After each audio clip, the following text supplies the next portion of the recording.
Hello बच्चों, let's see the question. The question is, in respiration, the respiratory substrates used is slash are, and the options are carbohydrate, protein, organic acid, all of these. So let's see what is the key concept to solve the question.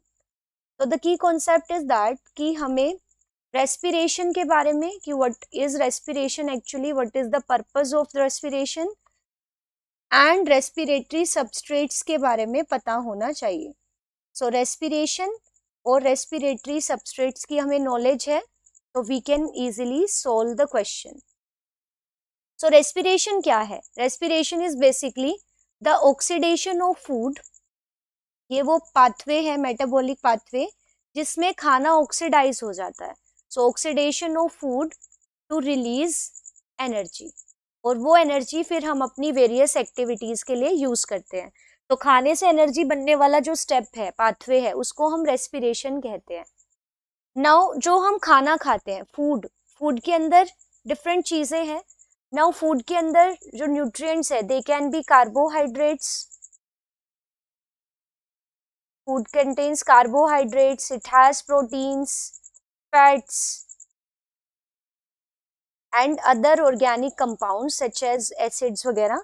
तो other organic compounds खाने के अंदर होते हैं. तो इनमें से कोई भी कंपाउंड, चाहे कार्बोहाइड्रेट हमें एनर्जी दे रहा है, उसका ऑक्सीडेशन हो रहा है.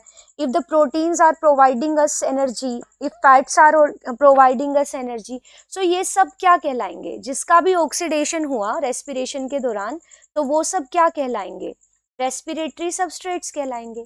तो रेस्पिरेटरी सबस्ट्रेट वो केमिकल कंपाउंड और वो न्यूट्रिएंट है जो कि ऑक्सीडाइज होके हमें एनर्जी दे रहा है. तो it can be carbohydrate, proteins, fats और other organic compound like the acids such as keto, alpha keto glutaric acids as well. तो यहाँ पे देख रहे हैं हम. लेकिन अगर हम सीक्वेंस देखें तो प्रिफर्ड जो सोर्स है ऑक्सीडेशन से जिससे एनर्जी रिलीज होगी, that is carbohydrates. So the most preferred source is carbohydrate.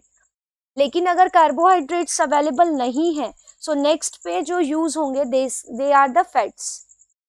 अगर फैट्स की भी मतलब अवेलेबिलिटी नहीं है, तो फिर प्रोटीन्स का ऑक्सीडेशन स्टार्ट हो जाता है. प्रोटीन्स एनर्जी प्रोवाइड करना शुरू कर देते हैं. And if proteins are not there, तो फिर दूसरे केमिकल कंपाउंड्स भी यहाँ पे यूज हो सकते हैं. तो प्रिफर्ड सोर्स तो रहेगा carbohydrate, but if carbohydrates are not available, then all other these sources can also be utilised. अब ये डिफरेंट पाथवेज में एंटर करते हैं रेस्पिरेशन के. जैसे कार्बोहाइड्रेट्स हैं, वो ब्रेक डाउन हो जाएंगे, उनका ग्लाइकोलिसिस में एंटर करेंगे. फिर ग्लाइकोलिसिस के बाद फिर क्रेब्स साइकिल होगा और फिर एनर्जी रिलीज हो जाएगी. तो इसी तरह से फैट्स हैं, फैट्स ब्रेक डाउन होते हैं into the fatty acids and the glycerol. तो जो ग्लिसरॉल है वो डायरेक्टली एंटर कर जाता है इनटू द पायरुवेट में चेंज हो जाता है, मतलब वो ग्लाइकोलिसिस में एंटर कर जाएगा. सो ग्लिसरॉल ग्लाइकोलिसिस में एंटर कर जाएगा.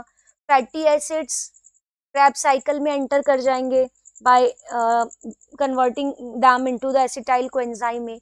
इसी तरह से जो प्रोटीन्स हैं वो डिफरेंट केमिकल्स में टूट जाएंगे, जैसे कि ग्लूटामेट में टूट गया प्रोटीन, और फिर ग्लूटामेट एंटर कर जाएगा इनटू द क्रेब्स साइकिल. और जो अदर ऑर्गेनिक कंपाउंड्स हैं, ऑर्गेनिक एसिड्स, वो डायरेक्टली क्रेब्स साइकिल में एंटर कर जाएंगे.